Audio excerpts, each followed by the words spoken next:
আমি আছি এখন বানারহাটের লক্ষিমপাড়া বলে একটা জায়গা আছে, বানারহাট ছাড়িয়ে আরও আগে। ওটা হচ্ছে আর একটা স্টেশন আছে এর আগে, আমি ঠিক বলতে পারলাম না স্টেশনটার নামটা। বানারহাট ছাড়িয়ে একটু আগে আছে। যাই হোক, তো এটা পুরোপুরি গজবাবাদের আশেপাশেই ঘর। তা আজকে নাকি মুভমেন্ট হয়েছে এখান থেকে।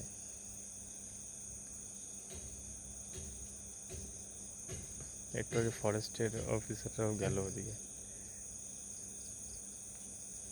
পুরো শুনশান রাস্তা।